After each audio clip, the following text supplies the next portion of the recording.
Chapter 1. Death Train. Chaz heard the air horn from the distant locomotive and leaned into the living room and yelled, "Death train comin', Ma!" "I'll be right there," his mother called out from the bathroom where she was touching up her makeup for that "I'm available" look, and rushed out into the kitchen. "I just have to put the drinks in the bag and I'll be right there." The death train would not be there for several more minutes, which was enough time to get the chairs set up and have the snacks ready. This run would be the 100th for two of the jumpers, and if they succeeded, by the end of the night they would become real men and real women.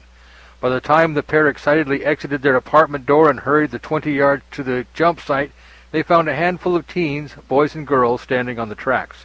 Chaz glanced back over his shoulder and saw the engine fly around the corner half a mile away just as it sounded its horn again. "Hurry up, Mom, or we'll miss it like last time."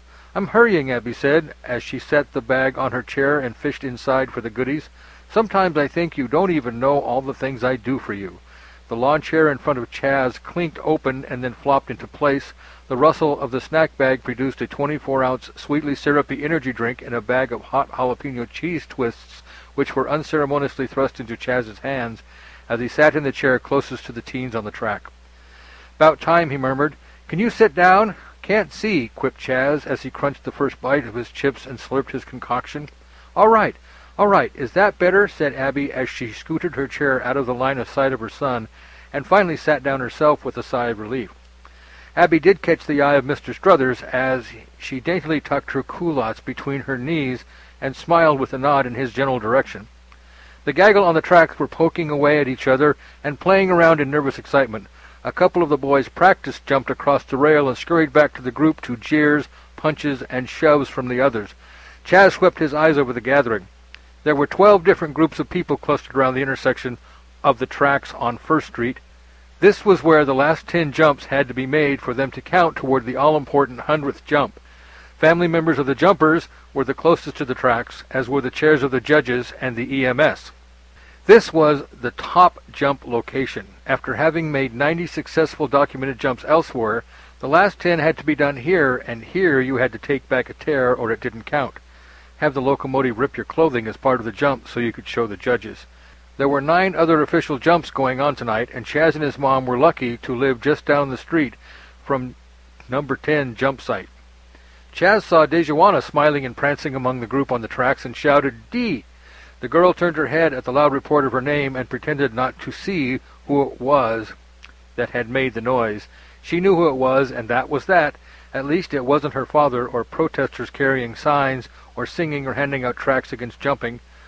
A blast from the train's air horn drew everyone's attention to the speeding locomotive as it hurtled down the tracks 1,000 yards away at 70 miles an hour in direct line with the group on the tracks.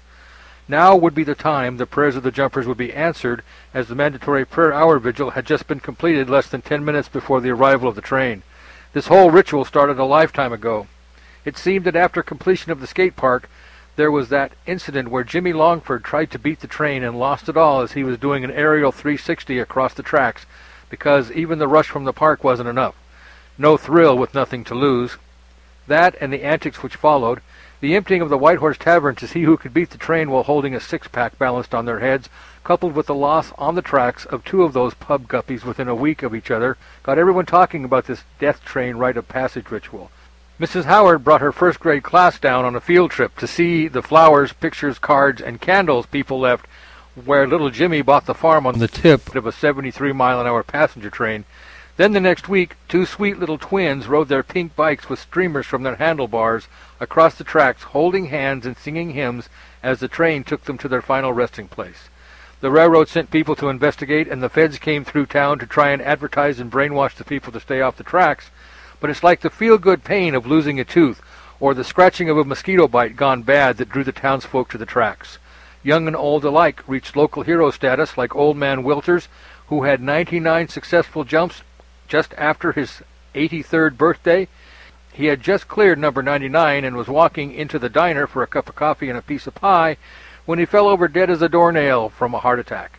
That prompted the local municipality to have the EMS crew standing by during and after, and it prompted the city fathers to organize the jumps into what they were today. Audrey Mabel had 175 jumps all up and down the valley and was probably the most famous girl jumper, and Kenny Brownbaugh was a close second with 154, before they both found other things in their lives to distract them from jumping. However, Kinney was not the most famous of the boy jumpers because that title belonged to Aldrich Spaulding, who proved his love for Jennifer Worley by reading Shakespeare aloud in the face of an oncoming train and didn't even attempt to jump.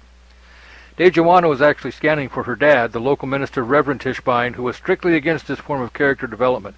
He and his daughter had spent many hours of lecture, finding Bible quotations, and had shared many general level-setting talks about the evils of jumping, all of which was water on a duck's back as far as she was concerned. She wasn't sure why, but her father was in a good mood when she told him she was going to the jump. "Okay, honey, have a good time. Love you." "Okay, honey, have a good time."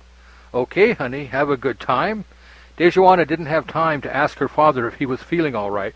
She was just thankful there wasn't the proverbial quips and quotes of the excessively codependent, ecclesiastically tortured soul's diatribe that usually went on and on and on with the fulfillment of her notification, permission-seeking obligation to her elders. She didn't know why she jumped. She was just glad that she did. She thought she knew. Maybe it was because her best friend didn't make it on her 49th jump, and this was Dejeuner's way of keeping her friend alive. Or maybe it was the feeling of total helplessness in the face of danger, being totally possessed by something you can't possibly control or get away from. Or maybe it was the godlike rush being able to avoid death with a simple act of will, and having the breath of the beast carry you to safety as the mighty steel roars past before your eyes. Or maybe it was the deer in the headlights, hearing the danger, seeing the danger, feeling the danger, even smelling the danger, frozen in fear, then being whisked out of death's grip as if nothing at all had happened. Denial does make reality go away, doesn't it? She just knew it was so cool. She was ready to jump. Everyone heard the car engine roar and heard the screech of the tires. When they turned to look, a plume of smoke was already starting to rise off the pavement behind the accelerating vehicle as the car zoomed up Rosemont Street, a block and a half from the First Avenue intersection. The startled youth all turned to look with jaws dropping in mid-turn as the train and the car raced toward them. Spectators farthest away from the jump site raced in front of the speeding car and waved their arms wildly in an attempt to wave off the maniac behind the wheel, who just happened to be Reverend Tischbein. Tischbein's sights were set squarely on his daughter, who was frozen in her tracks, glued to the railroad tie beneath her feet, as were all the youth in harm's way from the two hazards. The car's engine screamed, and the train engine roared. Reverend Tischbein laid on the horn just before the train blew its whistle and drowned out the sound of the car. 7 people on the track simultaneously looked at the train, then at the car, then at the train again, then they looked at each other. In one motion, the group jumped to the far side of the tracks, away from the oncoming car, just as the nose of the car crossed the center line of the tracks. The sound of metal crushing metal, and metal being dragged against metal, drowned out the scream of, "Daddy, no!" was all that was heard on the night of the jump from in front of the death train.